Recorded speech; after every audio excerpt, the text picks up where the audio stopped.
নমস্কার বন্ধুরা, আমি বিজয় আর আপনারা দেখছেন গ্রিন প্ল্যান্ট। আর আজ কিন্তু আমি আপনাদের দেখাবো যে জবা গাছে, সে দেশি হোক বা পুনে ভ্যারাইটি আমেরিকান হোক, যে জবা গাছে নানা রকম সমস্যা দেখা দেয় আর কি। কিভাবে আপনার যত্ন করবেন, কি সার প্রয়োগ করবেন, বা কখনো ফুলের কুড়ি ফোটার আগেই পড়ে যাচ্ছে, গাছের পাতা কুঁকড়ে যাচ্ছে, এই ধরনের যে সমস্যাগুলো আছে সেই সমস্যাগুলো কিন্তু আপনাদের সামনে তুলে ধরবো।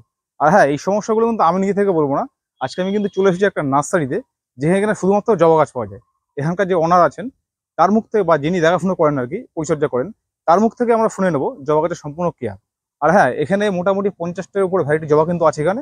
আর এই গাছগুলো যদি আপনারা নিতে চান, কি দাম কিভাবে আসবে, সেই সমস্ত তথ্য দিয়ে কিন্তু আলাদা একটা ভিডিও করা আছে। আপনার চাইলে সেই ভিডিও দেখে আসতে পারেন। তো চলুন মোটামুটি আমরা জেনে নিই কিভাবে পরিচর্যা করবেন। নমস্কার। এই গাছের আমাদের কাছে যত রকম জবার ভ্যারাইটি দেখতে পাচ্ছেন, এগুলো সবই সেম একইভাবেই আপনার পরিচর্যা করার। সাধারণত যদি মাটিতে করেন বা সিন্ডারে করেন, মাটিতে করলেও সিন্ডারেও করতে পারেন, আপনি সিন্ডারে করলে করুন বা মাটিতে করুন, 6 ইঞ্চিতে নর্মাল আপনার করতে হবে। প্রথমত যদি সিন্ডারে করেন, আমি পার্সোনালি আমার নিজের পরীক্ষা নিরীক্ষা করে দেখা বলতে পারেন। সিন্ডারে যদি করেন, সিন্ডারে আপনি 6 ইঞ্চিতে প্রথমে সিন্ডারে করলেন। সিন্ডারে করার পর সিন্ডারে যখন রিপোর্ট করলেন, রিপোর্ট করার পর বা মাটিতে রিপোর্ট করলেন, মাটি তৈরি করা যায়। দেখবেন যেখানে ঘাস ওঠে, সাধারণত মানুষরা কি করে, বাড়িতে থাকা মাটি বা ধরে ধরে রাখুন আপনার ঘর খোঁড়া মাটি, সেসব মাটি দেয়। ওই মাটি দেবেন না। সবাই তৈরি করতে পারবে মাটি এমন কোনো কথা নেই। যেখানে আপনার ঘাস ওঠে, ঘাসটা চেঁচে ফেলে দিন, সেই মাটি নিন, সেই মাটি দিয়ে আপনি গাছ করুন। বা আপনি যদি মনে করেন মাটি তৈরি করবেন, মাটি তৈরি করতে পারেন। মাটি এনে শিংকুচি আর হাড়কুচি দিয়ে আপনি কাদা দিয়ে পাইল করলেন, পাইল করে পুরো কাদা কাদা হয়ে গেল, কাদা কাদাই করে ফেললেন, করে বস্তার মধ্যে দিয়ে দিলেন, দিয়ে গিট দিয়ে আপনি কোনো জায়গায় ফেলে রাখুন 15 দিন। ওটায় শিংকুচি হাড়কুচি পচবে। পচার পর ওটাকে রোদে দেবেন, রোদে দিয়ে পুরো ড্রাই করে ফেললেন। করে প্রথমবার যখন আপনি করেছিলেন যতটা কাদা ততটা করবেন না। এটা অ্যাকচুয়ালি প্রসেসটা 3বারের, 3×15=45। এবার এতদিন তো সম্ভব না। মোটামুটি ধরে রাখুন আপনি 15 দিন করলেন, 15 দিনের পর আবার 15 দিন করলেন, করে পরে এরপরে মাটিটা একটু চেলে নিন, বা মাটি করার আগে মাটিটা চেলে নিলেন, নোংরাটা বেরিয়ে গেল, এই একটা মাটিটা উর্বর হয়ে গেল।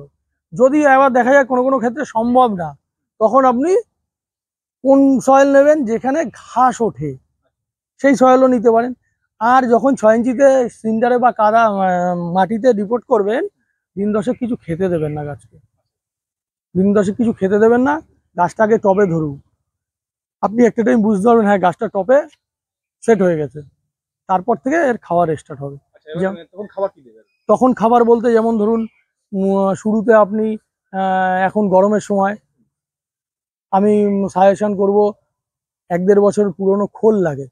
খোল কিন্তু আমাদের কাছে 1-1.5 বছর পুরনো খোল কারোর কাছে থাকে না। না, বাদাম খোলটা একটু কস্টলি পড়ে, কিন্তু বাদাম খোলটা খুব ভালো।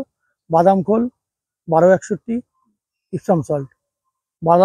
বাদাম খোলটা ভিজিয়ে দিলেন, 3 দিন 4 দিন ভিজানো রইলো, একটু পচা ভাব হয়ে গেল, 3 দিন ধরুন, 3 দিন ভিজিয়ে রাখলেন, 4 দিনের মাথায় 1 লিটার জলে 1 গ্রাম ইপসাম সল্ট, 1 গ্রাম 1261, এটা দিয়ে স্টার্ট করলেন। মোটামুটি ধরুন 7 দিন 8 দিনের মাথায় একবার দিলেন, মাসে আপনার মোটামুটি ধরুন 3বার 4বার পড়ে গেল এটা। তার মিডিলে আবার একটু মাইক্রোনিউট্রিয়েন্ট স্প্রে করলেন, অ্যাগ্রোমিন গোল্ড, আপনার মোবোমিন, ওটাও 1 গ্রাম জলে 1 লিটার, পাতায় স্প্রে করতে পারেন। বা আপনি যদি মনে করেন দু খেপে আপনি যখন দিলেন 7-7 14 দিন, 14 দিনে আপনি বাদাম খোলের সাথে মিশিয়েও দিতে পারেন। এরকম ভাবে আস্তে আস্তে কেয়ার করা শুরু করেন। এবং দেখা যায় যে গাছের পাতাটা কুঁকড়ে যায়, হলুদ হয়ে পড়ে যায়, হ্যাঁ, এর জন্য কি করা যেতে পারে? এটা দাদা বিভিন্ন কারণে হয়, যেটা আমি বুঝি। কখনো দেখা যায় আপনার হোয়াইট ফ্লাই লাগে। হোয়াইট ফ্লাই কি করে, পাতার ক্লোরোফিল খেয়ে ফেলে, এক। দ্বিতীয়ত কখনো গরমের থেকে হয়, গরমের থেকেও হয়। এবার সেই পজিশনটা বুঝতে হবে যে আপনার কি কারণে হচ্ছে।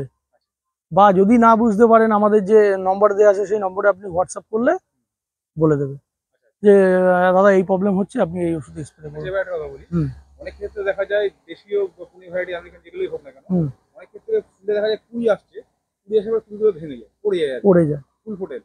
এটা কারণ। এটা অনেক সময় দেখুন পোকায়ও খায়, অনেক সময় দেখা যায় ওয়েদারের উপরে ডিপেন্ড করে।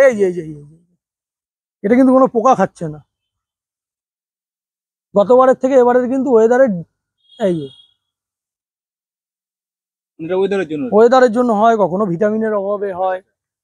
ধরুন তাহলে ভিটামিন কি প্রয়োগ করেন আপনি? ভিটামিন আমরা দিই হচ্ছে 15 দিনে একবার করে দিই, একবার অ্যাগ্রোমিল গোল্ড দিই, একবার মোবোমিন দিই।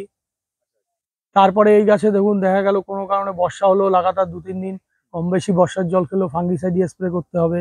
ফাঙ্গিসাইড 1 লিটার জলে 2 গ্রাম। ফাঙ্গিসাইড আছে আপনার রেডোমিল গোল্ড ইউজ করি আমরা। ফাঙ্গিসাইড 1 লিটার জলে 2 গ্রাম করে। এই যে যেমন দেখা গেল বর্ষাটা হয়ে গেল, 4-5টা বর্ষা খেলো, কম বেশি গাছে জলের ছিটা খেলো, তারপরে স্প্রে করে দিলাম।